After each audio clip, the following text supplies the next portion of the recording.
Amados, paz de Cristo a todos. Eu saí de casa, era um pouco antes das 4h30. Eu moro em Campo Grande. E aí, quando eu estava saindo de casa, a chuva começou. Aí, infelizmente, choveu. O Rio de Janeiro para, né? A Brasil, então, a Avenida Brasil, que as obras não terminam nunca. Então, infelizmente, não consegui chegar no horário. O pastor André já havia me avisado do cronograma do culto, que é bem cedo, mas infelizmente não teve como eu chegar. Tinha até um amigo meu a caminho, o pastor Robson, não sei se ele chegou, muita chuva também, ele mandou um áudio dizendo que não ia conseguir chegar, ou se chegasse, chegaria bem atrasado, por conta da chuva. Então fica aqui meu pedido de perdão aos irmãos por ter chegado a esse horário. Como a maioria aqui já me conhece, sabe que não é do meu feitio fazê-lo, mas tem coisas que estão muito fora do nosso controle e o clima é um deles. Então, infelizmente, não consegui chegar antes, mas numa próxima oportunidade, com certeza, vou chegar bem mais cedo para poder cultuar a Deus com os irmãos. Já é um hábito meu, gosto de chegar cedo para cultuar, para ouvir os louvores, mas dessa feita não foi possível. E fazendo coro aqui, fazendo eco com o que o pastor André falou, somos amigos há muitos anos já, há bastante tempo. Quanto tempo, pastor André? Uns 20 anos? Quase 20? 2008? Não, mas antes disso, lá no Meia, 2006, quase 20 anos. Há quase 20 anos eu e o pastor André somos amigos. E o Júnior está com 19, o Renan Júnior está com 19, acho que a Vitória era bem pequenininha, vai fazer 17. É isso aí. Então, quase 20 anos de amizade. E eu aprendi isso, irmãos. Eu não perco tempo com quem eu não amo. Eu não invisto tempo com quem eu não ter reciprocidade. Então, como eu e o pastor André temos uma amizade já desse longo tempo, temos a liberdade um com o outro, como ele disse aqui, de falarmos a verdade, discordarmos. Isso é salutar, como ele mesmo disse. Só fazendo coro com o que ele falou, alguém que concorda contigo o tempo todo não quer seu benefício, quer sua queda. Porque um elogio tem o mesmo poder destrutivo de uma crítica. Talvez até mais. Foi Freud quem disse, né, o grande pai da psicanálise, que eu não concordo com muita coisa que Freud disse, mas isso é uma grande verdade. Ninguém é imune a um elogio. Então, qualquer pessoa, quando você elogia, o ego dela automaticamente é tocado. Agora, quando você tem uma amizade que lhe confronta, isso é muito bom para o seu crescimento.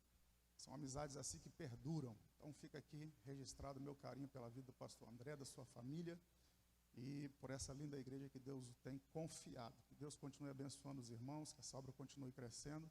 Espero que nos próximos meses, anos a seguir, possamos nos rever muitas outras vezes para cultuarmos a Deus juntos.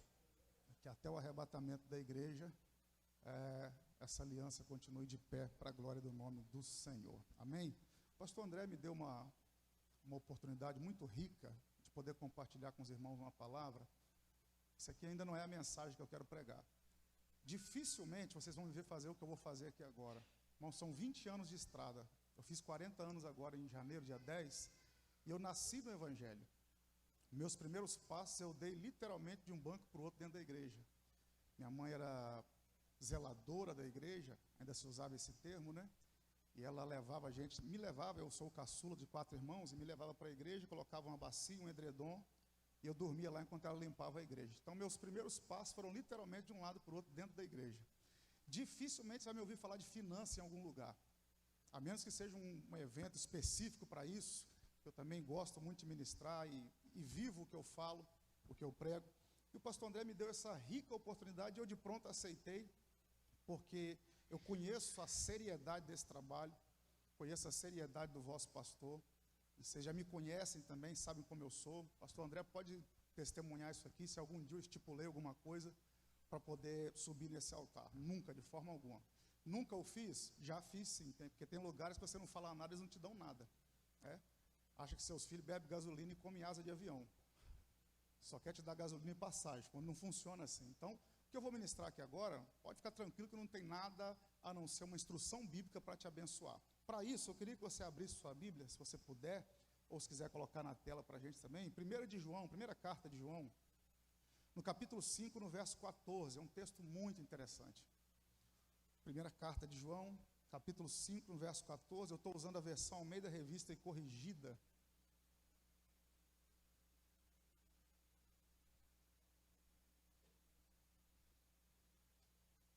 olha o que o apóstolo do amor, o apóstolo João, nos escreve. Esta é a confiança que temos nele. Nele quem? Em Cristo, em Deus Pai, na verdade. Esta é a confiança que temos nele, que se pedimos alguma coisa, segundo a sua vontade, ele nos ouve.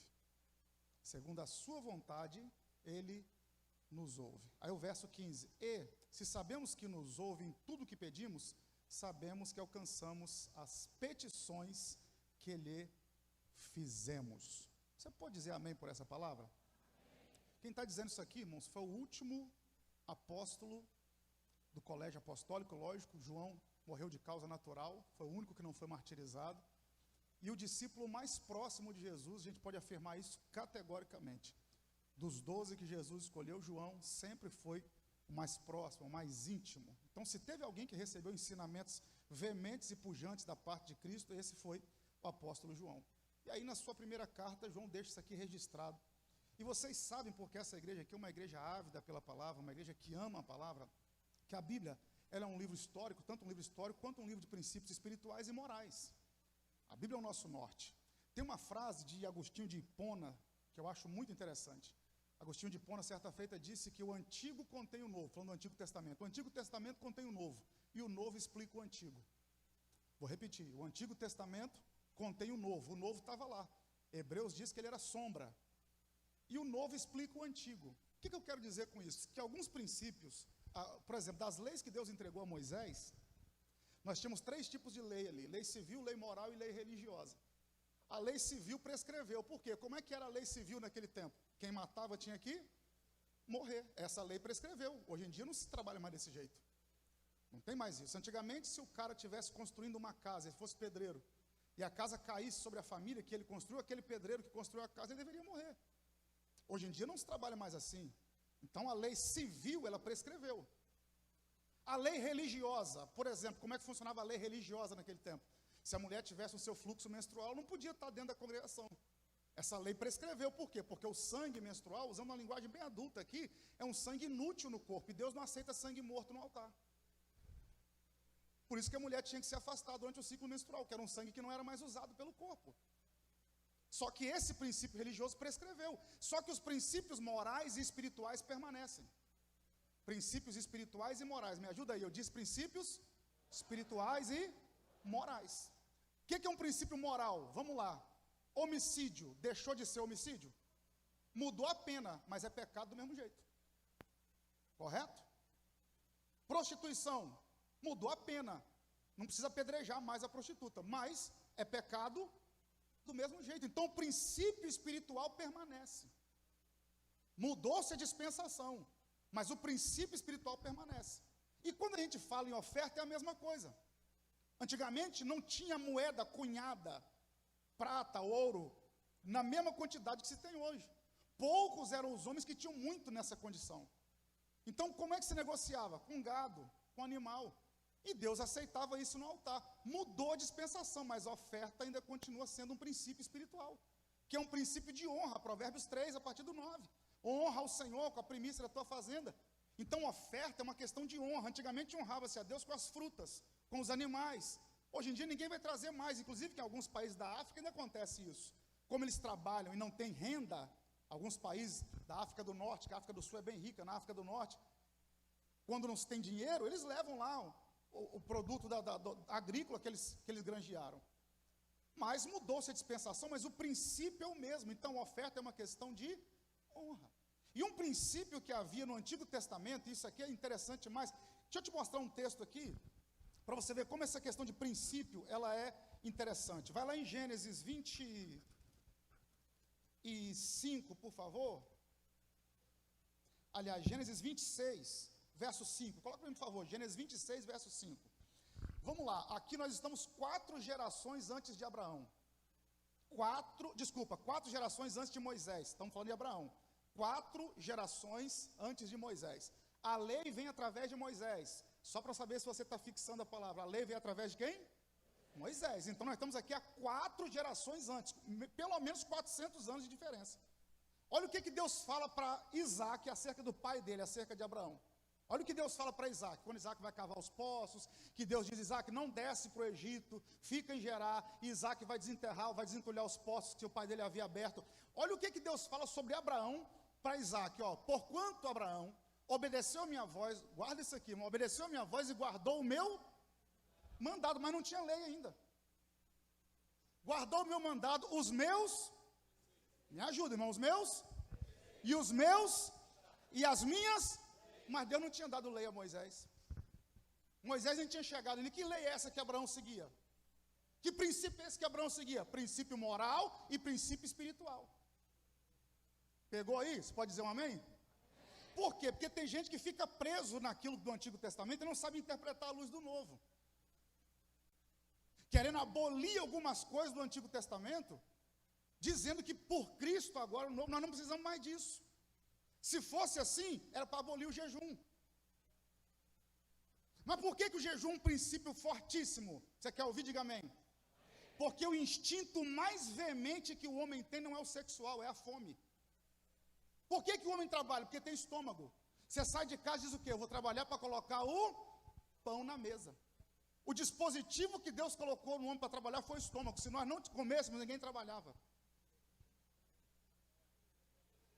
Vocês estão aí? Se ninguém comesse, ninguém trabalhava.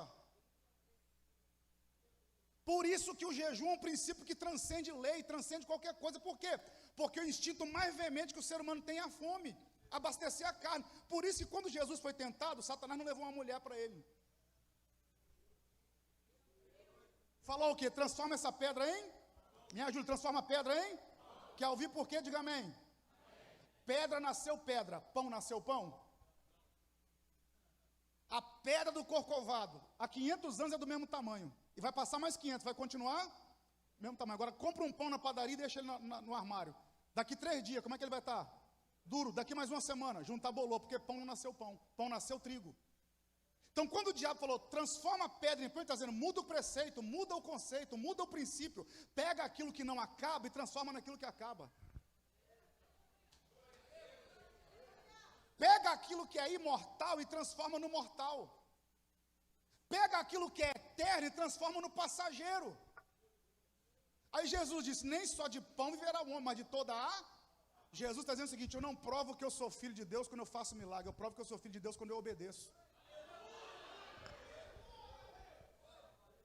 Então quer provar que você é filho de Deus? Está na obediência. E obedecer o quê? Obedecer o quê? Tal qual Abraão, princípios, preceitos, que são espirituais e morais.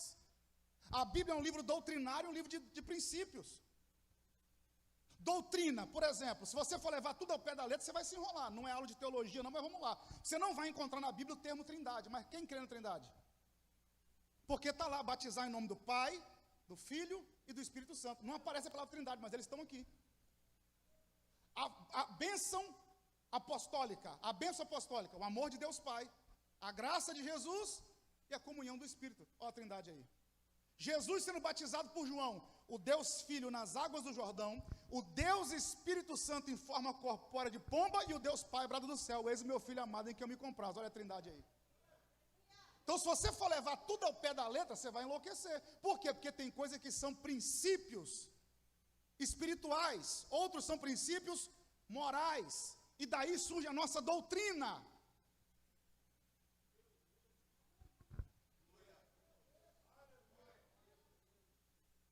Então não provo que eu sou filho de Deus quando eu faço milagre. Eu provo que eu sou filho de Deus quando eu obedeço. E dizimar e ofertar é um princípio espiritual. Não é um princípio moral. Por quê? Porque tem gente que não dizima e não oferta, mas é um cidadão correto. O cara é ímpio, não crê em Deus, mas paga os impostos em dia, não sonega imposto, é correto com seus funcionários, é correto com seu patrão. O cara segue princípios morais, mas não segue um princípio espiritual, que é dizimar e ofertar. E o voto a Deus também é um princípio espiritual, não tem nada a ver com moral. Você não faz um voto a Deus, não te deixa menos justo ou menos injusto, não, ou mais injusto. Porque não é um princípio moral, é um princípio espiritual, baseado no que eu li na primeira carta de João 5,14. Nós temos essa esperança, que se pedimos alguma coisa a Deus, Ele nos ouve, e segundo a sua vontade, Ele vai fazer. Agora, qual é a diferença do voto? Vamos para o Antigo Testamento, é que no Antigo Testamento o voto tinha uma conotação. Qual era a conotação do voto no Antigo Testamento? Era como se fosse uma permuta com Deus. Era como se fosse uma permuta. Lembra de Jacó? Se o Senhor me abençoar, eu vou dizimar de tudo que eu der. Por que Jacó, tem gente que não consegue interpretar isso aqui? Por que Jacó usa o dízimo como permuta com Deus? Porque ainda não tinha lei. Não era obrigatório. E Jacó já estava na frente do tempo. Porque antes da lei chegar, ele já estava dizendo, vou dizimar. Vamos para Ana. Olha o voto que Ana fez. Se o Senhor me atender e me der um filho, eu vou entregar ele para o Senhor. Voto de nazirado. E o voto não tem a ver só com dinheiro. Só que qual a diferença? A diferença é que mudou a dispensação, mas o princípio é o mesmo. Ana falou, se o Senhor me abençoar, eu vou dar um filho. Hoje, se você trouxer seu filho para cá, quem é que vai cuidar dele? Eu? Pastor André? Pastora Cláudia? Ele vai deixar o Otávio 3 dias na sua casa. Então, irmão, mudou a dispensação. Você não pode mais trazer uma criança para deixar aqui no altar para aprender o ofício. Porque não é mais daquele jeito que era antigamente, que tinha escola sacerdotal e por aí vai. Não. Mudou o princípio. Mudou a dispensação, perdão, mas o princípio permanece.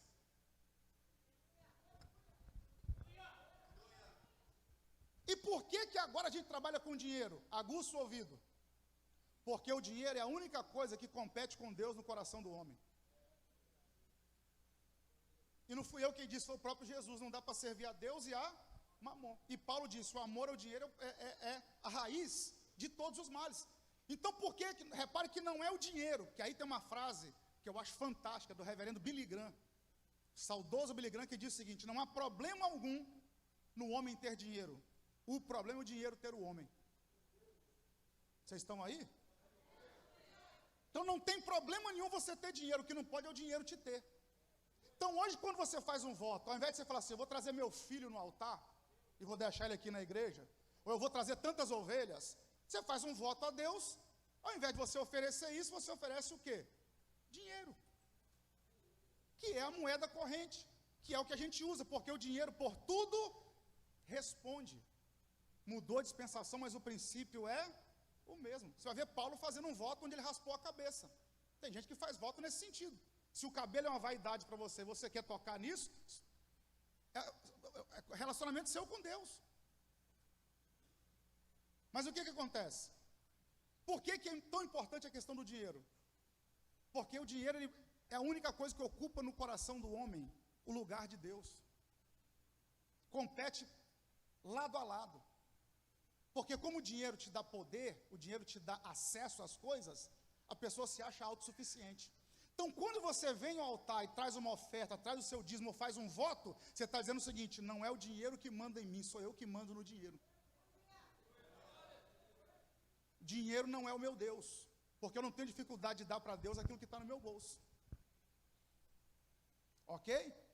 E aí o pastor André, nós conversamos outros dias, e ele falou que desde a época da pandemia os irmãos trabalham aqui com voto.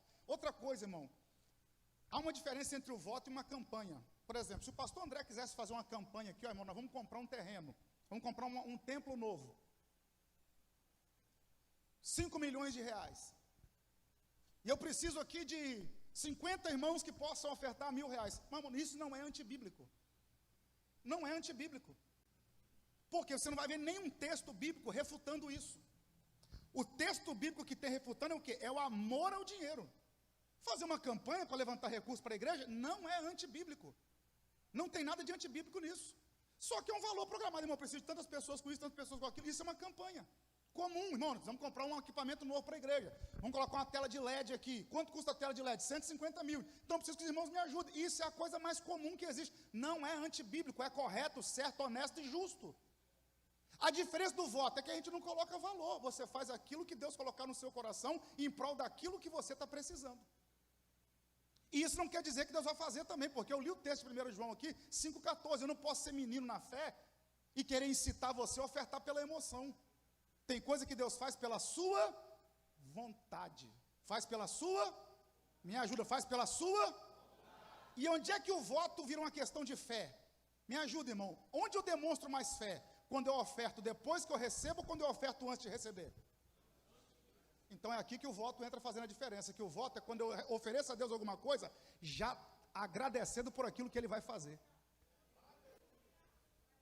Voto é uma questão de fé. Então, pastor André já havia me dito isso, e eu vou entrar nesse desafio também. Então você não precisa dizer o valor que você quer fazer seu voto a Deus, mais de três vezes por ano, mais ou menos, o senhor faz isso aqui, 2, 3 vezes por ano? Primeiro em março, né? Na ceia de março, na ceia de março, que vai ser no primeiro domingo ou segundo? Segundo domingo de março, você vai trazer o seu voto a Deus. E aí eu vou dizer uma coisa que já vou liberar uma palavra aqui, irmão. Sempre que alguém agradeceu antes de receber, recebeu mais do que pediu. Para de graça, vou repetir tudo de novo. Sempre que alguém agradeceu antes de receber, sempre recebeu mais do que pediu.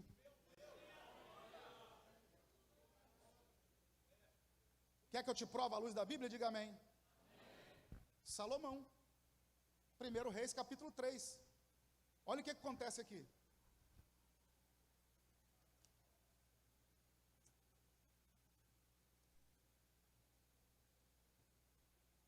Deixa eu achar na minha versão aqui, fica mais fácil.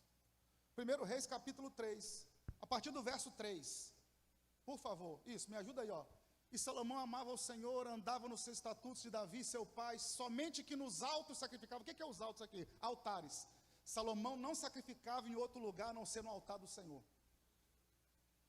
Sacrificava e queimava incenso. Verso 4, olha isso aqui. E foi o rei a Gibeão para lá sacrificar, porque aquele era o alto grande, ou seja, era o maior altar que tinha na cidade de Gibeão. Salomão falou, vou entregar uma oferta pujante a Deus. E para entregar uma oferta grande, tem que ter um grande altar. Ele vai até Gibeão, onde tem o maior altar. E 1000 holocaustos sacrificou Salomão naquele altar. Olha só isso aqui, irmãos. Eu já preguei isso aqui há muitos anos atrás. Acho que era no outro templo ainda. A lei lá em Levítico exigiu o sacrifício de um animal. Um cabrito, um cordeiro, um bezerro. Deus só aceitava 2 animais no altar como se fosse ave. Aí ia ser 2 pombinhas. Se fosse ave, no mínimo 2. Agora, quadrúpede, mamífero, era um só. Então, se Salomão tivesse dado um animal no altar, Deus receberia ou não a oferta dele?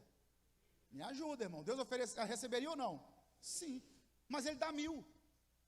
Por que ele dá 1000? Porque qualquer cidadão comum podia dar um. E o pai dele, Davi, tinha dado 500 bois no altar. Então Salomão falou, peraí, eu preciso fazer 1000 vezes mais que um cidadão comum e 2 vezes mais do que meu pai.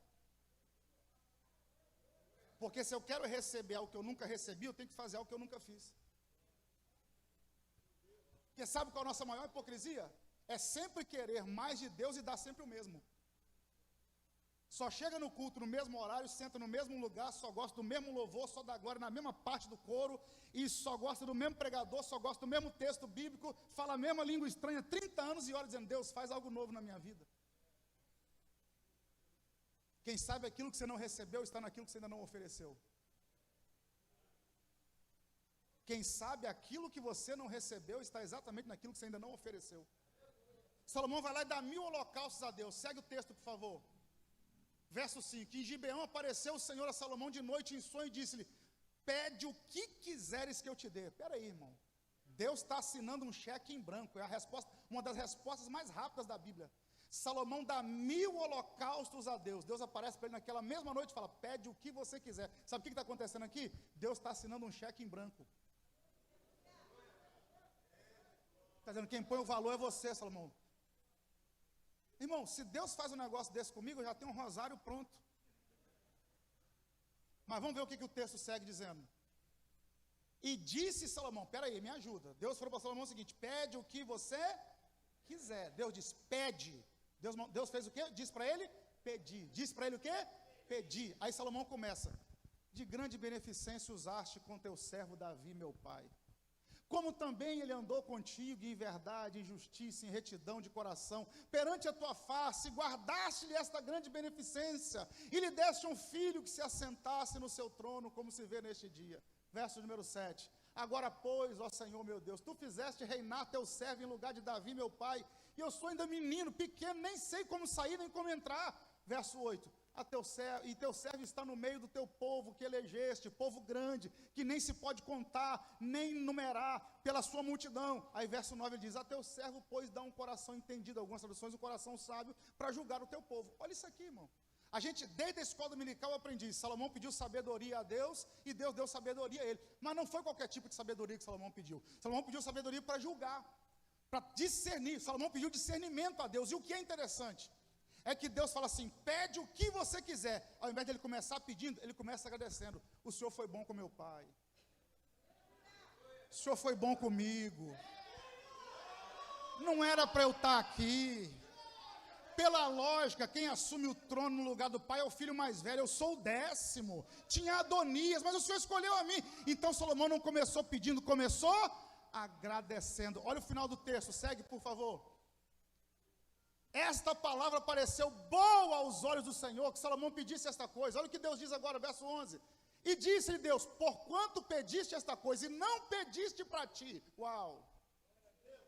Não pediste para ti riqueza, nem pediste a vida de teus inimigos, mas pediste para ti entendimento para ouvir causa de juízo. Segue o texto. Eis que fiz segundo as tuas palavras, eis te deu um coração tão sábio e entendido que antes de ti igual não houve, depois de ti igual não se levantará. Segue o texto. E também até o que não pediste,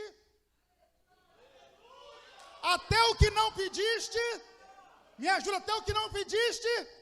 Porque Salomão não começou pedindo, começou agradecendo. Porque quando eu agradeço antes de receber, Deus me dá além do que eu ia pedir.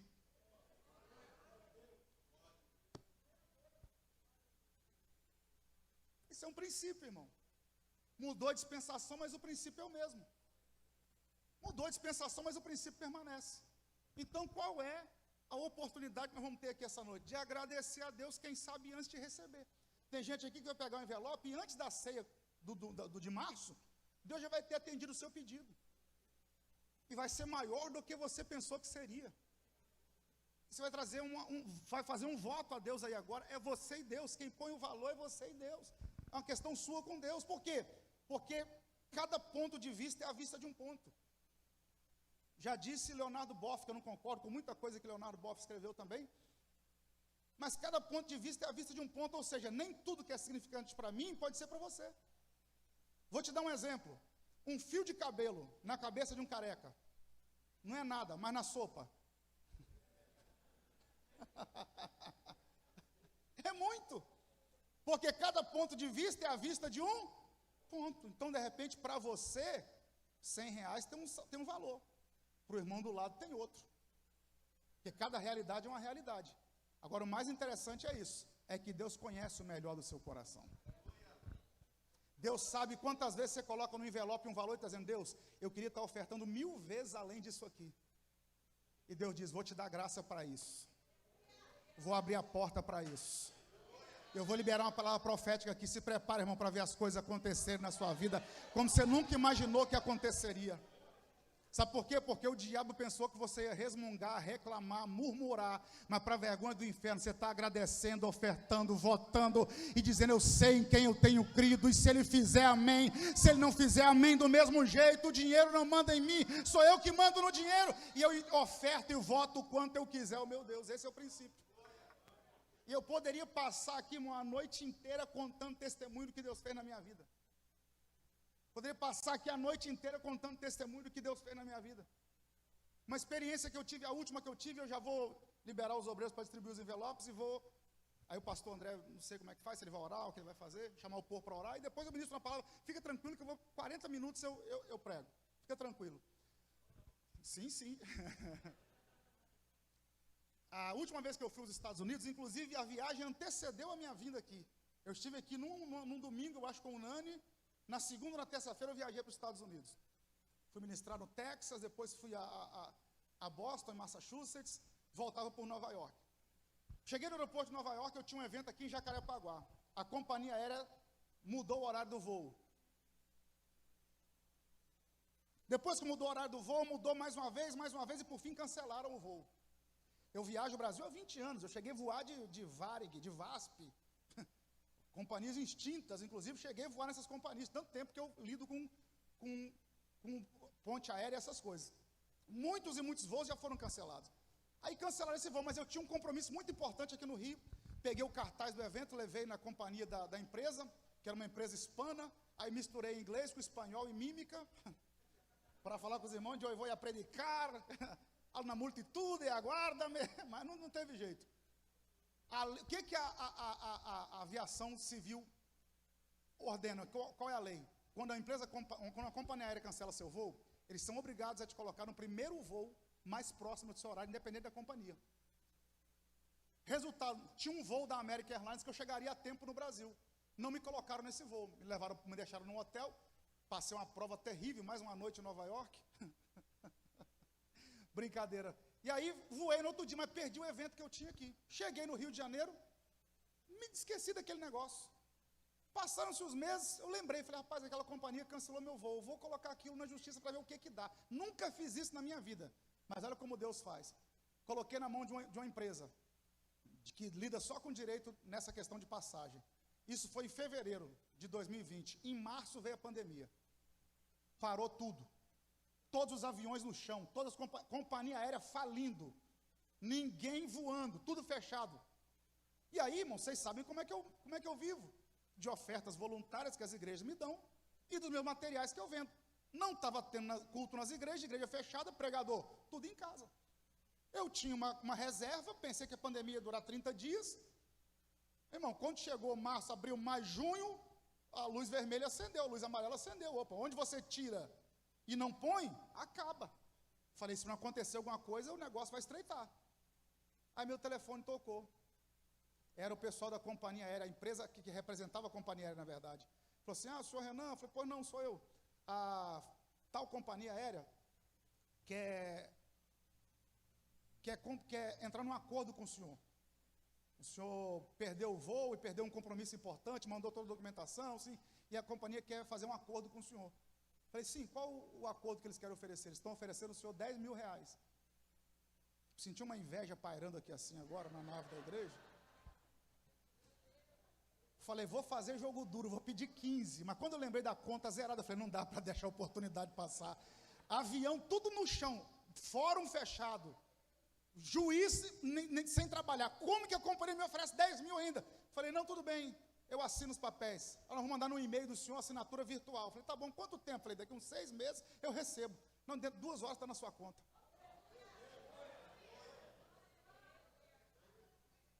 Parece simples, né? Mas eu sei como eu continuei ofertando durante a pandemia. Os cultos online não parei de ofertar, não. Do mesmo jeito que eu oferto presencialmente, estava lá eu ofertando virtualmente, assistindo os cultos da minha igreja e mandando a minha oferta e o meu dízimo do mesmo jeito. Só, irmão, que quando você agradece, antes de ter, Deus te dá além daquilo que você esperava. Então, talvez tem gente aqui com coisa retida na justiça que você nem imagina. E Deus pode destrancar esse negócio, destravar isso, chegar na sua mão, quando você menos esperar. Então, qual é a proposta? Você vai fazer um voto a Deus aí, você sabe do valor que você pode votar a Deus. E na Santa Ceia de março, você traz. E aí, como é que funciona aqui, pastor? O pessoal vem aqui à frente buscar? Então, quem quiser participar do voto, me dá o meu envelope, porque eu vou ser o primeiro a participar, eu tenho que ser o primeiro. Vou mandar via internet, tá, pastor? Eu não vou estar aqui na ceia, mas eu mando via internet. Então, você que quer participar desse voto, os obreiros estão aqui. O senhor quer conduzir agora, pastor? Fique à vontade. Os irmãos que vão participar podem sair, pegar o envelope aqui, já ficar aqui mesmo para receber a oração, em nome do Senhor Jesus. Enquanto os músicos fazem, Gabriel, os músicos adoram ao Senhor, fiquem aqui. Desde a pandemia nós fazemos este voto no mês de março, desde a pandemia. Esse voto você vai fazer pela sua vida, pela sua empresa, aquilo que Deus colocar ao seu coração. Nós vamos orar nesse momento. A entrega é dia 12 de março. O pastor falou aqui, pastor, Deus me abençoou, eu quero entregar antes. Entrega antes, no dia 12 de março você recebe a oração aqui, tanto pela manhã, quanto também à noite, em nome do Senhor Jesus. É um ato de fé, é um ato de fé. Todos precisam pegar o envelope. Uma palavra dessa tão bem explicada não requer que nós falemos mais nada. Feche os olhos, você que pegou este envelope. Eu creio num Deus que conduz as nossas vidas. Eu creio num Deus que conduz ao nosso coração. Eu creio num Deus que fala aos nossos corações diante do altar valores. Eu tenho dito aqui que o altar não toma, o altar devolve. Coloca diante de Deus a tua causa, a tua empresa, o teu emprego, a tua casa, o teu aluguel, a prestação, o carnê, enfim. Qual é a causa que você precisa colocar diante de Deus? Eu tenho uma causa. Eu tenho uma causa. Senhor, em nome de Jesus, nós apresentamos a Ti diante do altar que não toma, mas devolve, os Teus filhos que ouviram a Tua palavra. E num ato de fé, num desafio, tomam este envelope uma vez mais, porque entendem a seriedade deste altar. A Tua palavra é viva e eficaz, é mais penetrante do que qualquer espada de 2 gumes, penetra na divisão da alma e do espírito, e é apta para discernir as intenções do coração. Eu tenho visto diante dos meus olhos o Senhor socorrer a muitos na estrada, por um ato de fé, porque a fé é o firme fundamento daquilo que a gente não enxerga, não vê, mas a gente acredita. Sustenta este povo que é o teu povo, e que no nome de Jesus agora, como a semente é lançada na terra, planta agora uma semente no coração da tua filha, no coração do teu filho. Senhor, aqui tem pessoas de todas as idades, de todos os tipos. Tem empresários, microempreendedores, jovens que têm um futuro brilhante pela frente e que precisam que o Senhor seja com eles nesse novo desafio. Assim como a tua serva me disse hoje pela manhã, que vai começar a trabalhar e aparentemente é por um período curto de tempo, mas o Senhor está no topo da escada. Tu sabe de tudo e nós não sabemos de nada. Obrigado, Senhor, pelas bênçãos que Tu deste ali à mãe da missionária Cristiane, dando livramento àquela senhora e a tantos outros. Nós consagramos agora no altar. Consagramos no altar os empresários que aqui estão, os assalariados, os pensionistas, os estudantes, os que trabalham por conta própria, os que têm sonhos e projetos. Tudo nós colocamos diante de Ti e consagramos neste momento este voto, em nome de Jesus, amém e amém. Leve esse envelope e coloque dentro da sua Bíblia.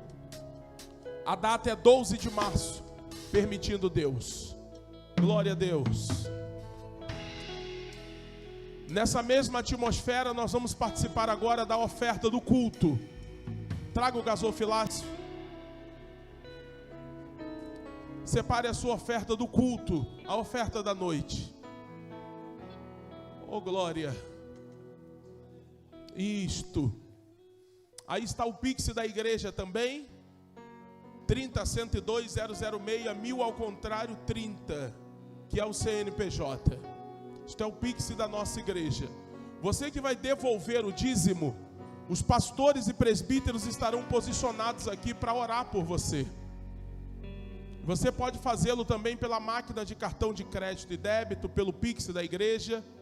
Esse branco aqui, nós estamos ensinando as nossas crianças a ofertar. Então aqui são depositadas moedas, as crianças fazem a fila, ofertam. E aqui, neste gasofilácio marrom, as cédulas. Nós vamos orar neste momento. Curve a sua cabeça, fale com Deus. Esse é o momento de você falar sobre a sua vida financeira, sobre o que você tem para resolver, as pendências. Deus está aqui. Senhor, em nome de Jesus, nós consagramos a Ti também este momento do ofertório. Teu servo nos ensinou esta noite que é um momento espiritual e que os princípios não são mudados.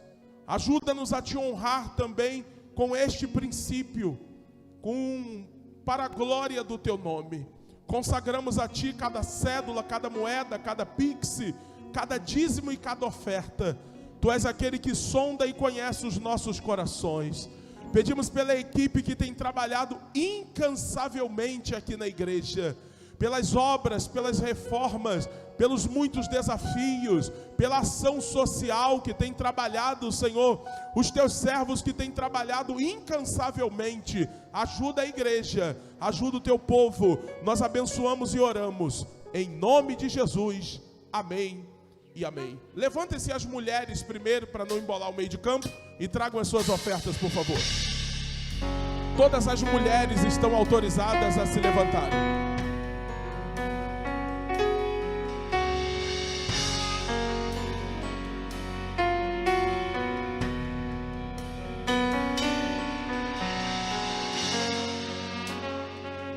Os homens estão autorizados a se levantarem e ofertarem ao Senhor.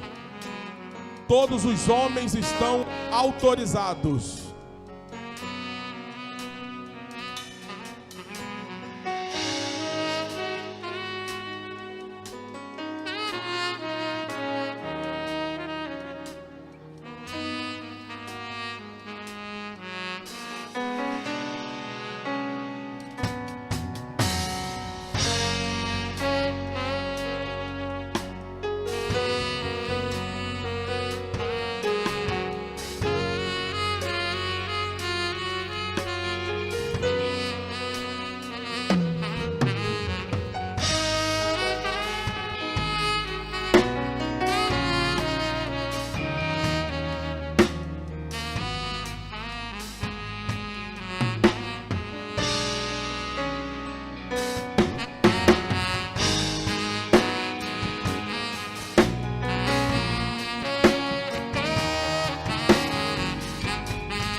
As crianças estão autorizadas.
Aplaudam ao nome do Senhor Jesus, irmãos.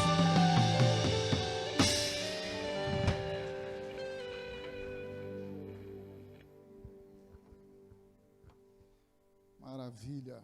Por favor, irmão, abra sua Bíblia, Êxodo capítulo 14, texto muito conhecido. Êxodo capítulo 14.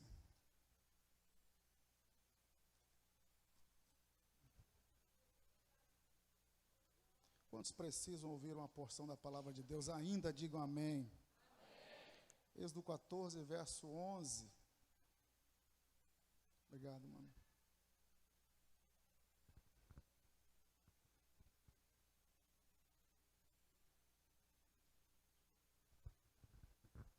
Aí eu vou ler até o 22, ok?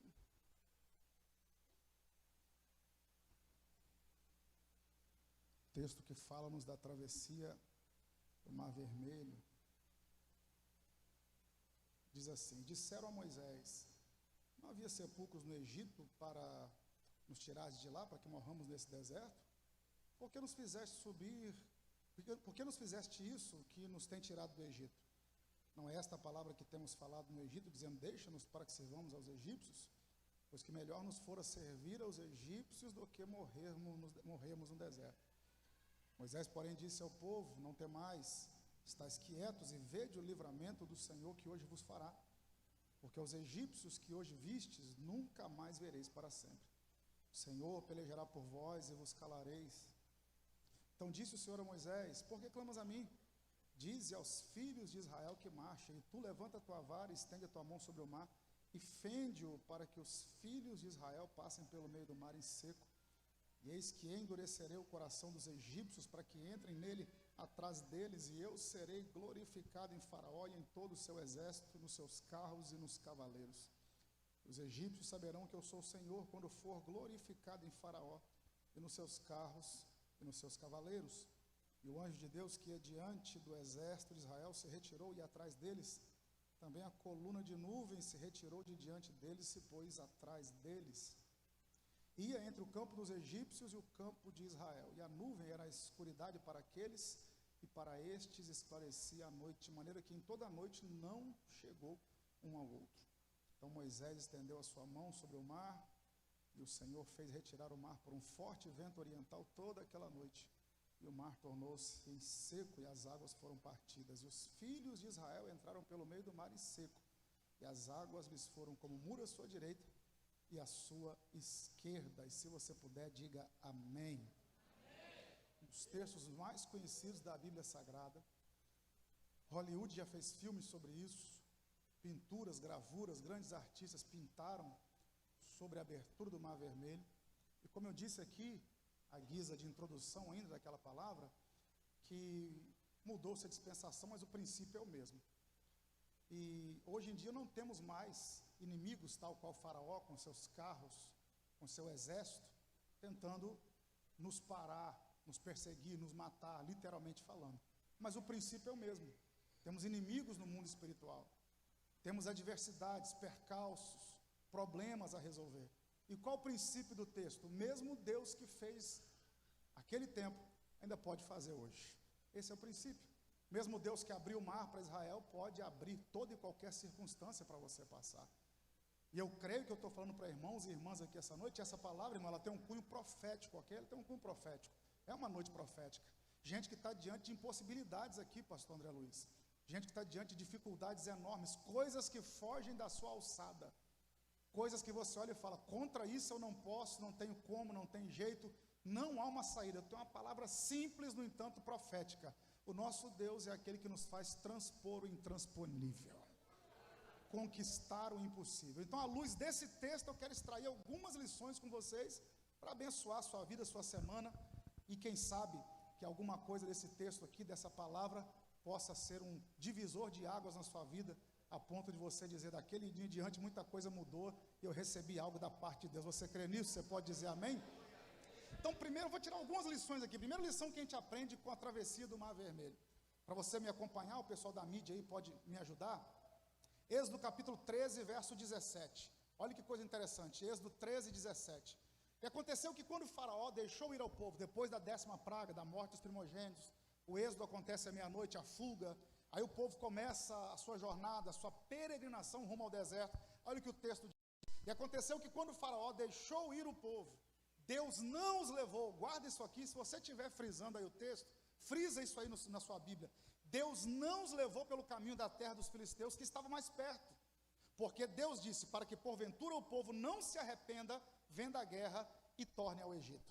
Deus envia 10 pragas, a 10ª, a morte dos primogênitos, libera o povo, e aí havia um caminho mais rápido para chegar em Canaã. Aí não sou eu quem disse, os historiadores quem diz, os pesquisadores e por aí vai. O caminho pela terra dos filisteus, 40 dias se chegava em Canaã. Eu fiz esse percurso há pouco tempo atrás, mas pelo canal de Suez, uma caravana que eu fiz, e hoje já é difícil. Imagina naquele tempo. Então havia um caminho mais perto, e quanto mais rápido, melhor. Só que Deus percebeu que o povo não estava preparado para aquele caminho mais rápido, e decidiu os conduzir pelo caminho do deserto. Então havia um caminho mais perto, mas Deus viu que o povo não estava preparado. Por quê? Tinha guerra naquele caminho mais curto. E o povo foi forjado no Egito. 600 mil homens, fora mulheres e crianças, uma conta aproximada, 2,5 milhões a 3 milhões de pessoas, que eram escravos, não sabiam manusear ainda, nem espada, nem lança, não tinham carruagem, não tinham cavalos de guerra. Então era um povo que tinha um caminho mais curto, mas não estava preparado para aquilo que tinha no meio do caminho. E aí Deus os faz passar por um caminho mais longo. Lição que eu aprendo com isso aqui: a prioridade de Deus não é o meu conforto, é a minha segurança. A prioridade de Deus não é a sua velocidade, é como você chega. Então, vez em quando você vai ver um caminho mais perto, mas Deus vai dizer, corta pelo caminho mais longo, porque tem coisa nesse caminho mais curto que você não está preparado para viver. Eu não sei o que vai acontecer depois do culto, eu não sei o que vai acontecer na segunda-feira, na terça, mas Deus já sabe. E Ele sabe que tem coisas que eu não estou preparado para viver. Aí Ele me conduz pelo caminho mais longo, mas é melhor chegar um pouco mais demorado, mas debaixo da bênção, seguro e salvo, do que pegar um caminho mais curto e cair por lugares que eu não pensava, que eu não estou preparado para passar. Então não fique triste quando você vir alguém chegando primeiro que você, ou quando você vir um caminho mais próximo e Deus te conduzir para o caminho mais longo. Sabe por quê? A prioridade de Deus é a sua salvação e não o seu conforto, é a sua salvação e não a sua velocidade. Então é melhor ir mais devagar, mas chegar na bênção do que ir rápido e cair na mão do filisteu. Então, se Deus não deixou você entrar por aquela porta, há um porquê. Vocês sabem do que eu vou falar aqui, não é nenhuma novidade. Vocês são pastoreados por um mestre, ou por mestres na palavra. Deus não é onipresente só porque está em todos os lugares ao mesmo tempo. Deus também é onipresente porque está em todos os tempos ao mesmo tempo. Vou repetir. Deus não é só onipresente porque está em todos os lugares ao mesmo tempo. Ele também é onipresente porque está em todos os tempos ao mesmo tempo. Ele está no passado, no presente e no futuro. Ele está te vendo agora no útero da sua mãe, está te vendo aqui cultuando e está te vendo descer a sepultura, tudo ao mesmo tempo. Então ele já está no amanhã. Para de graça, ele já sabe o que está te aguardando. E muitas vezes, para te livrar, ele não te leva pelo caminho mais perto, te leva pelo caminho mais longo. Mas eu declaro, é mais longo, mas você vai chegar na bênção, protegido pelo Deus Todo-Poderoso. Aguenta firme. Aí Deus tem uma maneira de fazer que não dá para explicar. Até porque o dia que alguém conseguir explicar Deus, ele deixa de ser Deus. Deixa eu te dar uma dica aqui. Uma dica não, uma informação. A trombeta vai tocar. A igreja vai para a eternidade. Vamos passar a eternidade com Deus e não vamos conhecer Deus na totalidade. Porque Deus é insondável, foi Paulo quem disse. Todos os dias nós vamos nos surpreender com Deus. Por quê? Porque o dia que alguém conhecer Deus na totalidade, ele deixa de ser Deus. Então Deus vai sempre nos surpreendendo, de tempo em tempo, de tempo em tempo. E Deus age de uma maneira que não dá para a gente pensar como, que maneira. Não tem como a gente calcular as coisas de Deus. Olha o que Deus faz aqui. Capítulo 14, agora do verso 1, a partir do verso 1. Olha que coisa interessante, redobre a atenção. Então falou o Senhor a Moisés dizendo, olha isso aqui. Fala aos filhos de Israel que voltem e acampem diante de Piairote, que era um monte, entre Migdol e o mar. Migdol era uma terra. Então, entre a terra de Migdol, que ficava logo depois do Egito, e o mar, diante de Piairote e diante de Baal-Zefon, ou seja, de Piairote de um lado, Baal-Zefon do outro, Migdol atrás e o mar vermelho na frente. Em frente dele assentareis o campo junto ao mar. Por favor, o texto. Então Faraó dirá, preste atenção, frisa isso aí. Então Faraó dirá dos filhos de Israel: estão embaraçados na terra, o deserto os encerrou. Verso 4: e eu endurecerei o coração de Faraó, para que os persiga, e aqui está o segredo, e serei glorificado em Faraó, e em todo o seu exército, e saberão os egípcios que eu sou o Senhor, e eles fizeram assim. Agora, por favor, coloca lá o verso 9, olha que coisa interessante, verso 9, mesmo capítulo 14. E os egípcios perseguiram-nos, todos os seus cavalos e carros de Faraó, os seus cavaleiros, o seu exército, marca isso aí, irmão, e alcançaram-nos. Faraó não só perseguiu o povo, alcançou o povo junto ao mar. E olha o que o texto diz: acampados junto ao mar, perto de Piairote, diante de Baal-Zefon. Verso 10: e chegando o Faraó, os filhos de Israel levantaram seus olhos, e eis que os egípcios vinham atrás deles, e temeram muito. Então os filhos de Israel clamaram ao Senhor. Imagina a cena comigo. Deus fala: não vai pelo caminho mais longo, vai pelo caminho mais curto. Aliás, não vai pelo caminho mais curto, vai pelo caminho mais longo. Quando eles vão em direção ao caminho mais longo, olha o que Deus fala: tem o Mar Vermelho, tem 2 montes e uma terra de Migdol, a terra de Migdol atrás. Vocês vão acampar no meio disso tudo aí. Geograficamente olhando, irmão, depois de dar uma pesquisada nisso, Deus está colocando o povo num beco sem saída. E olha o que Deus fala: eu vou endurecer o coração de Faraó para ele chegar até vocês. E o texto diz que Faraó os alcançou, chegou perto, usando um português bem corriqueiro, mordeu no calcanhar do povo. Imagina o povo ajeitando o retrovisor, olhando para trás, e só a poeira dos carros de Faraó. Faraó chegou muito perto. Quem olha para essa cena, parece que Faraó está triunfando. Quem olha para essa cena, parece que o povo vai perder. Quem olha para essa cena, parece que não tem como fugir. Por quê? Porque Deus está permitindo Faraó chegar perto. Deus está permitindo essa situação. Então, muitas situações que a gente passa, quem olha de longe diz: perdeu, já era, acabou, o diabo tocou, alcançou. Só que aí tem uma frase de Lutero, o grande homem da reforma, Martinho Lutero. Ele disse algo muito interessante sobre o diabo. Ele disse o seguinte: Satanás não passa de um cão raivoso preso na coleira de Deus.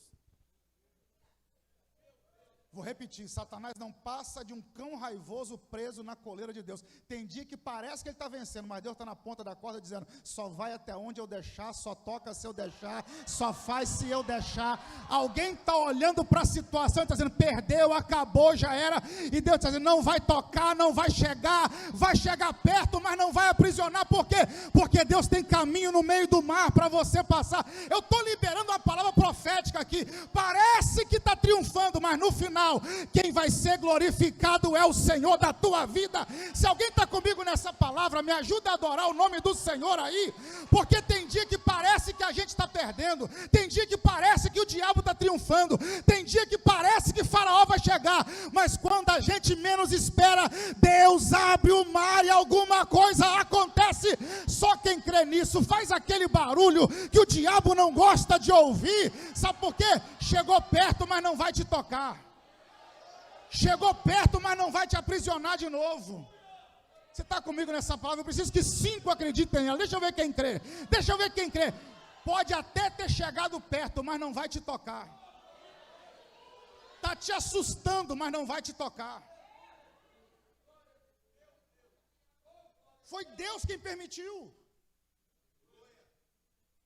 Irmão, o que eu vou dizer aqui é muito clichê, mas é uma verdade. Deus continua no controle. O básico tem que ser repetido, o óbvio tem que ser dito.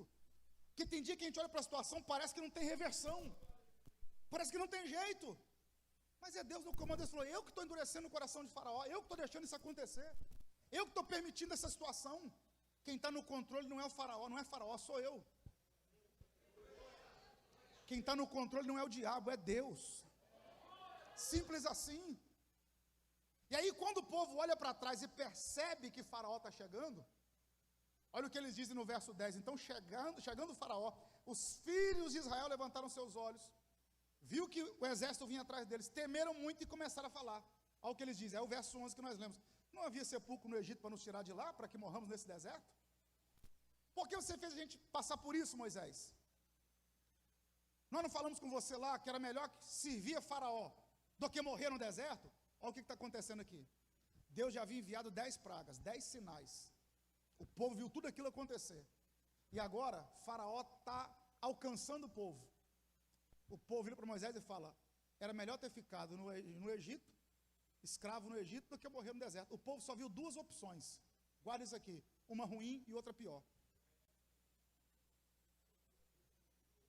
Quando nós estamos com os olhos espirituais fechados, é assim, a gente só vê o copo meio vazio, nunca meio cheio. Uma ruim, ser escravo no Egito. Uma pior, morrer no deserto. Já viu que tem gente que é assim? Tudo dele, ele tem, eu até postei isso na minha rede social. Tem gente que é tão negativo que ele tem um problema para cada solução. É gente que é tão negativa, pastora Cláudia, que você fala para ele assim, será que vai dar certo? Ele fala, não, vai dar certo sim. É 2 não para 1 sim. Tudo que você fala, ele só vê o lado ruim da situação. Nunca vê as coisas do lado positivo. Nunca vê o que Deus já fez até aqui. Nunca vê os livramentos que Deus já deu. É sempre reclamando do presente e esquecendo do passado. Sem esperança nenhuma no futuro. Peraí, olha o que Deus já fez no Egito. Você acha que Ele vai deixar a gente morrer aqui? É sempre gente com pensamento negativo, sempre gente que não consegue acreditar que algo novo vai acontecer. Peraí, irmão, o Deus que cuidou de você até agora, Ele não vai abrir mão de você daqui para frente. Os livramentos que Deus já te deu até aqui, Ele vai repetir quantas vezes for necessário daqui para frente. E o povo com a mente fechada diz, Moisés, era melhor ter ficado como escravo no Egito do que morrer no deserto. Aí vem Moisés com a mentalidade diferente, que Moisés é um tipo de Cristo. Moisés vira para o povo e fala no verso 13 e no verso 14.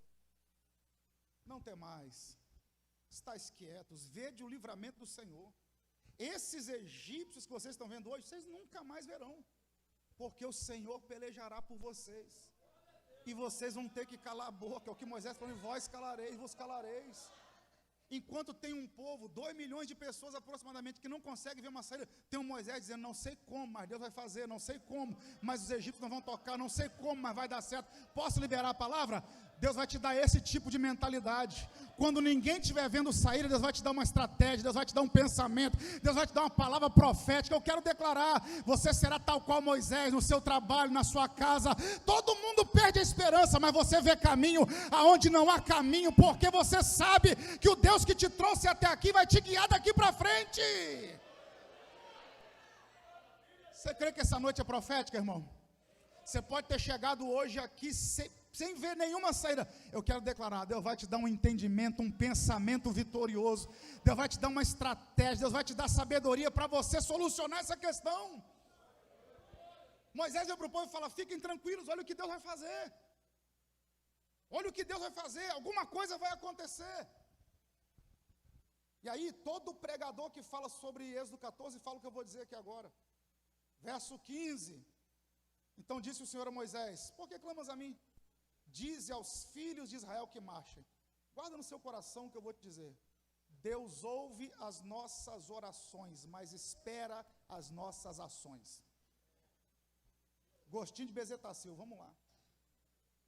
Deus ouve as nossas orações, mas espera as nossas ações. Porque tem gente que ora, mas não faz nada. Já clamou? Agora marcha. Não queira debitar na conta de Deus uma fatura que é sua. Abrir o mar é com Deus, marchar é com a gente. Orar pedindo para Deus fazer é com a gente. Agora, crer e agir também. Pastor Silas foi meu pastor durante 14 anos, sempre disse isso. Deus move o universo naquilo que o homem não pode fazer. Mas Deus não move uma palha se você puder fazer alguma coisa. Moisés diz, ou Deus falou para Moisés, diga ao povo que marche. Então quem sabe é hora de agir, quem sabe é hora de fazer alguma coisa. E aí Deus fala, o povo vai marchar, mas você, Moisés, verso 16, você levanta a sua vara ou o seu cajado, estende a sua mão sobre o mar e fende para que os filhos de Israel passem pelo meio do mar em seco. Eu acho isso aqui extraordinário, irmão. Por quê? Deus precisava do cajado de Moisés para abrir o mar? Não. Era só Deus dizer, abra, e o mar abriria. Mas olha o que Deus faz, Moisés, o povo vai marchar, e você levanta o seu cajado. Deus não precisa do cajado de Moisés, mas o cajado de Moisés é um sinal. É Deus dizendo, eu uso o simples para fazer o extraordinário. Todo pregador que fala de Êxodo 14, fala o que eu vou falar agora, isso aqui não é meu não. Deus usou uma chave de madeira para abrir uma porta d'água. Porque o que eles precisam é passar pelo meio do mar. E o que Moisés tem na mão? Um cajado de madeira. Então tem dia que você vai olhar para aquilo que você tem na mão e não tem nada a ver com aquilo que você precisa.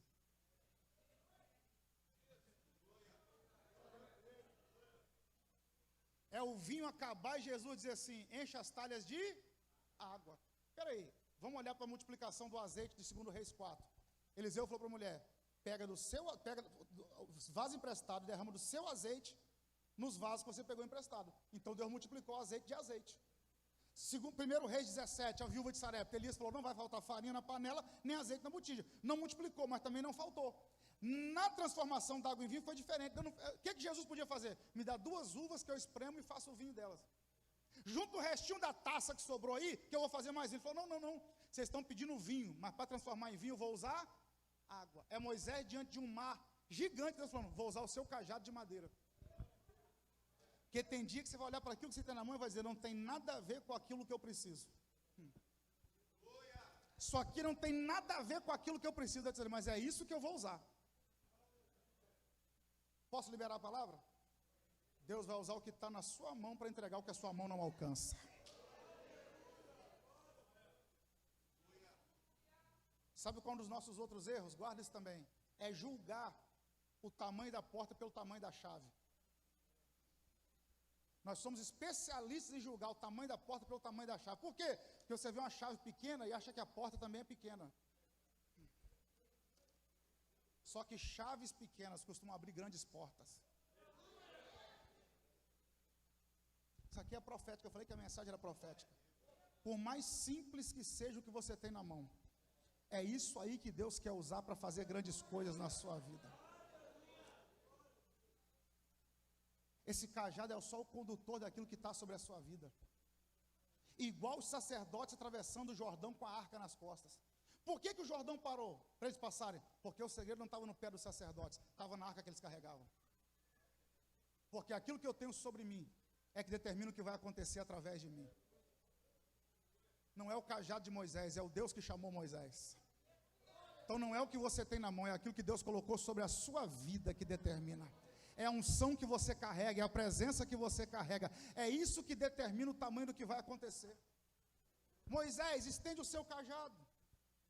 E aí Moisés vai estender o cajado, porque Deus é especialista em usar o simples para fazer o extraordinário. Verso 19 e verso 20. E o anjo de Deus que ia diante do exército de Israel se retirou e ia atrás deles.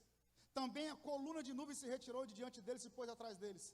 Ia entre o campo dos egípcios e o campo de Israel, e a nuvem era escuridade para eles, claridade para outros, de maneira que toda noite não chegou um ao outro. Eu acho isso aqui muito, muito interessante também. Por quê? Não sei qual versão que você está usando. Coloca para mim o verso 19, por favor, aqui na tela. Olha a versão Almeida Revista e Corrigida. E o anjo de Deus, anjo está com A maiúsculo. Por quê? Isso é um indicativo. Todas as vezes que o escritor colocar uma letra maiúscula, ele está dando um indicativo. Repare que ele não disse um anjo do Senhor, ele disse o artigo definido. E anjo está com A maiúsculo, é um indicativo. O que o escritor está dizendo? Não era qualquer anjo. Não era um anjo qualquer. Era o anjo. Que anjo era esse? O mesmo que apareceu para Manoá, o pai de Sansão. E quando Manoá perguntou, qual o seu nome? Ele falou, por que você pergunta se sabe que é maravilhoso? Que anjo é esse? O mesmo que lutou com Jacó no Val de Jabó, que mudou o nome dele. Porque anjo nenhum tem autoridade para mudar o nome de ninguém. Só aquele que deu o nome que pode mudar.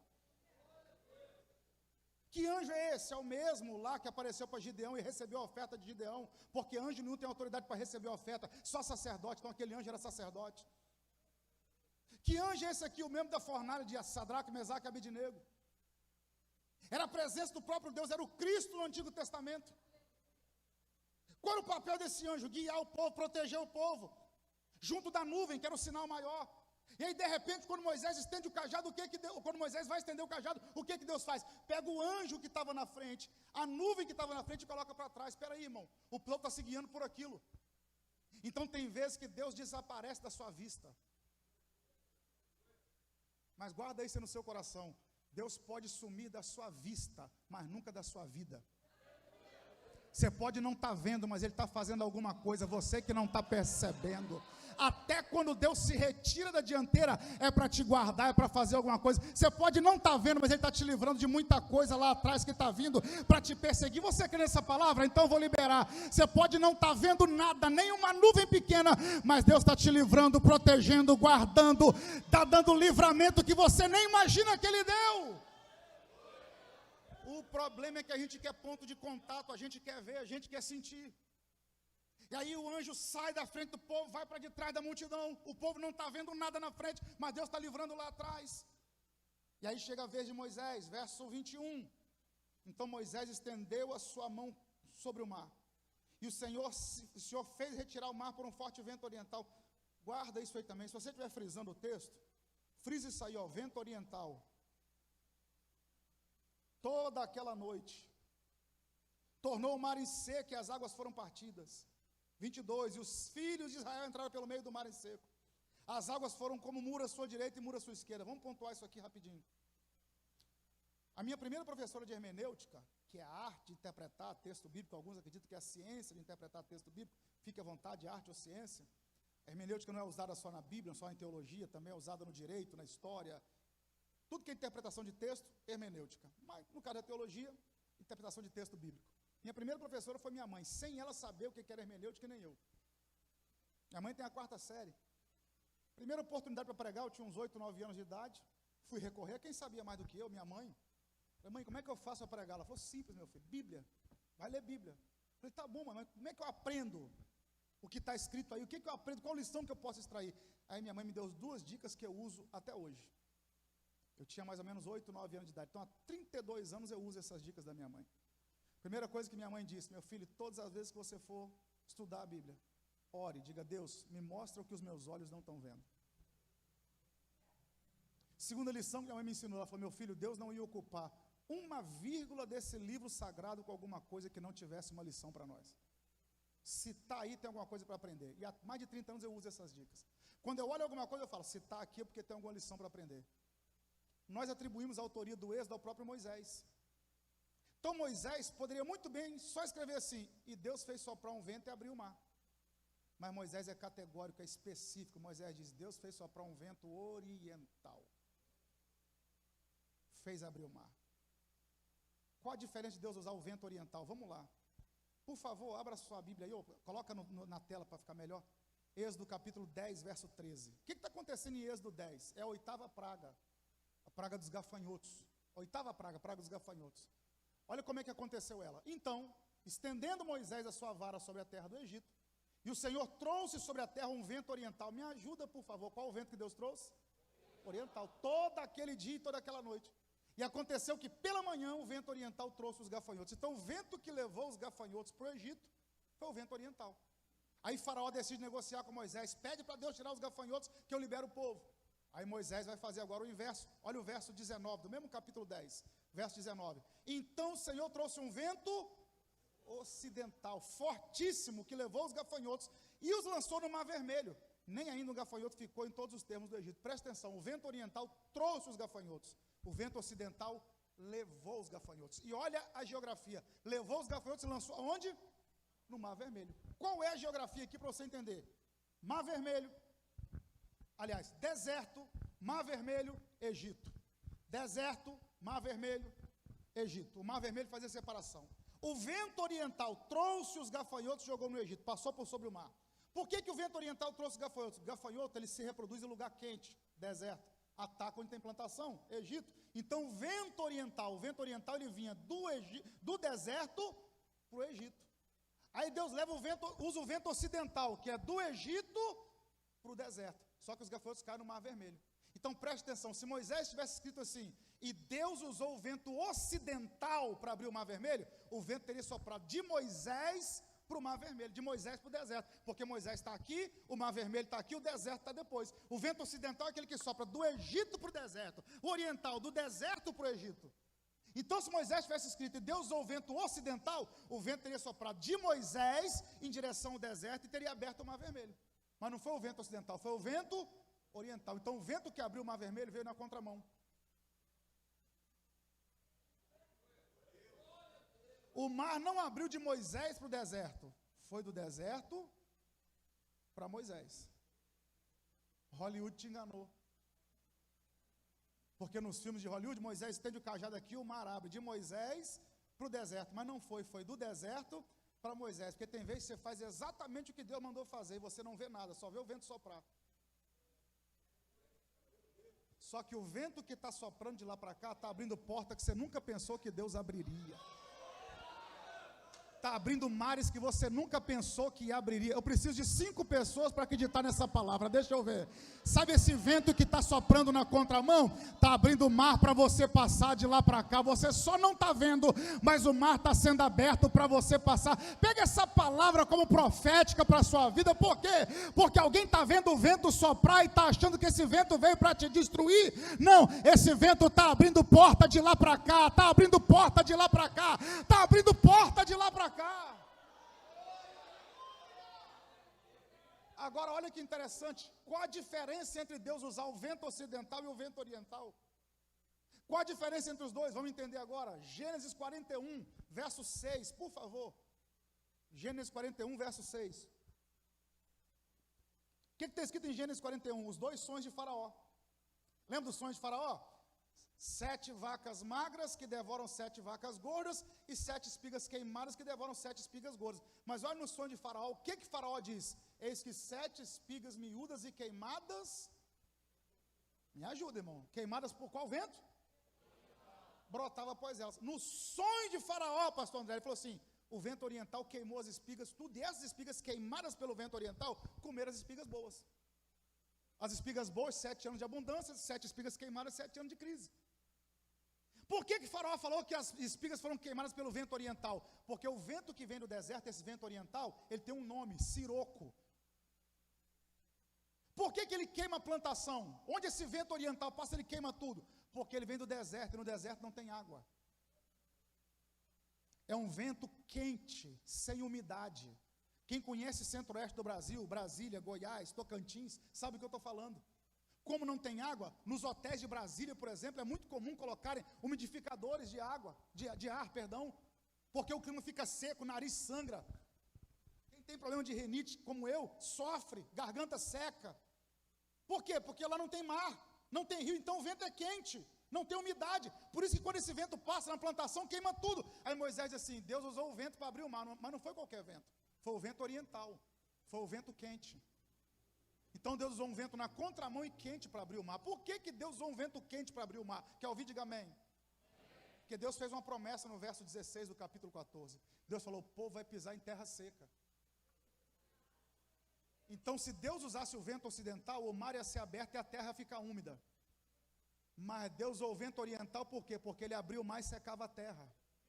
Porque povo de Deus não marcha na lama, povo de Deus pisa em terra seca.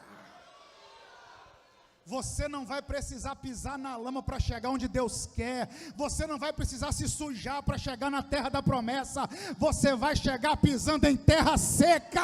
Em nome de Jesus. O diabo queria que você se sujasse, mas você não vai marchar na lama. Só quem crê que vai atravessar a pés enxutos, ergue essa mão aí.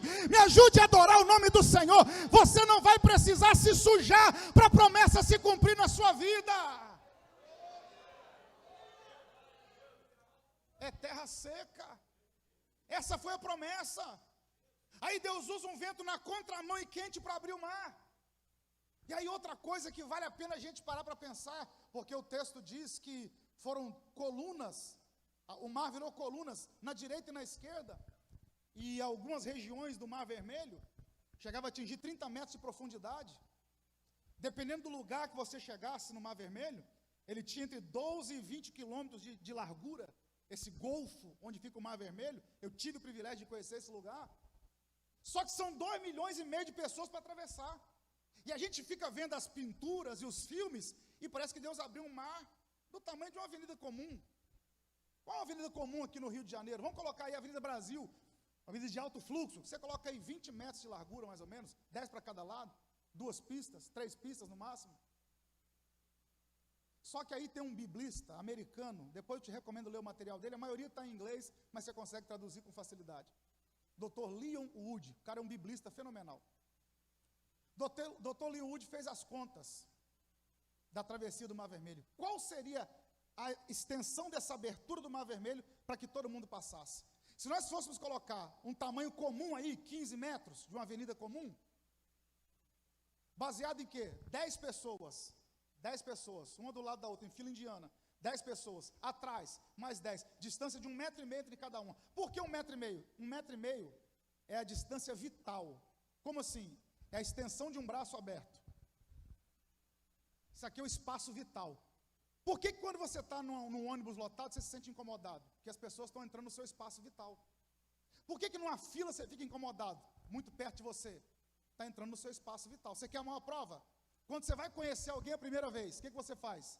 Estende a mão. Esse é o espaço vital. Você não passa de lá para cá e eu não passo daqui para lá. Esse é o espaço vital. Mas quando é amigo, você não aperta a mão, você faz o quê? Porque já faz parte da sua. Por isso que na cruz Jesus não morreu assim.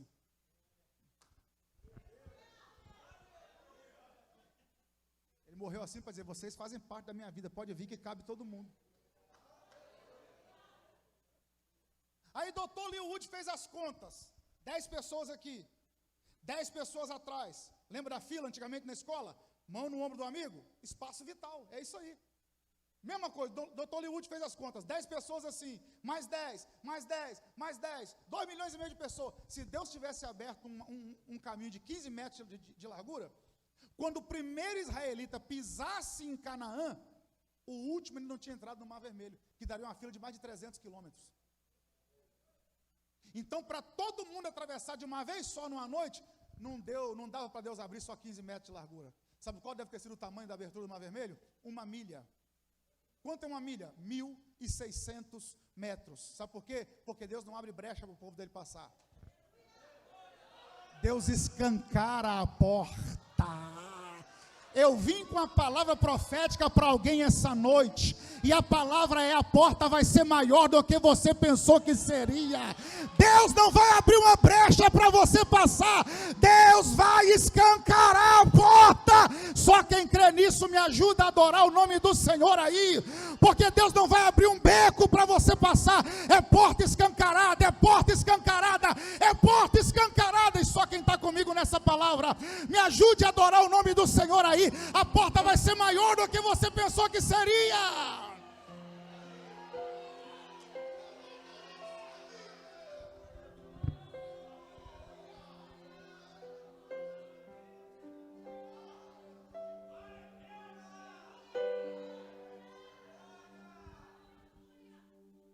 .600 metros, pelo menos 1,5 km, mais de 1,5 km, para dar tempo de todo mundo passar. E aí, olha a presunção de Faraó. Quando a porta abriu para o povo, que o povo entrou, Faraó pensou: se abriu para eles, eu posso passar também. E entrou com tudo. Quando Faraó entrou, verso 24. E aconteceu que naquela vigília daquela manhã, o Senhor na coluna de fogo e de nuvem viu o campo dos egípcios e alvoroçou o campo dos egípcios. Na vigília da manhã, a noite era dividida em 4 vigílias de 3 horas. De 6 às 9, de 9 à meia-noite, meia-noite às 3, de 3 às 6. Inclusive, quem me segue na rede social, vou começar uma série de lives, estou dando em primeira mão para vocês. Às 3 da manhã vai ser o sobrenatural da 4ª vigília. Vai ser muito interessante. Vou falar só sobre milagres que Deus fez na última vigília da noite. Pelo menos umas 3 ou 4 vezes na semana eu vou fazer isso. Amanhã, 7h15, eu começo uma série de lives sobre o profeta Elias. Se você puder acompanhar, 7h15 da manhã, vou falar sobre a vida do profeta Elias toda essa semana. Se Deus veio na vigília da manhã, foi entre 3 e 6 da manhã. Não me pergunte por quê, mas Deus é especialista em chegar aos 45 do segundo tempo. Quando o dia estava amanhecendo, Deus estava chegando no arraial, para poder confundir o exército dos egípcios, o exército de Faraó. Por que Deus chega de manhã? Porque também é profético, que o choro pode até durar uma noite inteira, mas a alegria vem ao amanhecer. Você crê que essa noite é profética? A segunda-feira que vai amanhecer vai ser diferente do domingo que amanheceu.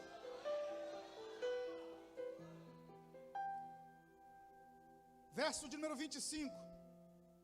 E tirou-lhes as rodas dos seus carros e fez-los andar dificultosamente. Qualquer livro de história que você for pesquisar, uma das coisas mais pujantes que o homem se orgulha de ter inventado é a roda. Aí Deus vai no exército de Faraó e arranca as rodas dos carros. 600 carruagens, é a mesma coisa de um exército hoje ter 600 tanques de guerra. Aí Deus diz, pode ter carruagem, mas sem roda não anda. Sabe por quê? Porque nenhuma arma forjada contra ti prosperará. Por mais forte que seja a arma do diabo, quando Deus entra no arraial, ele desbarata, ele desfaz, ele desmancha. A carruagem não te alcança, o carro não te pega. Eu estou liberando uma palavra que Deus vai confundir o exército de Faraó. As rodas vão ser arrancadas.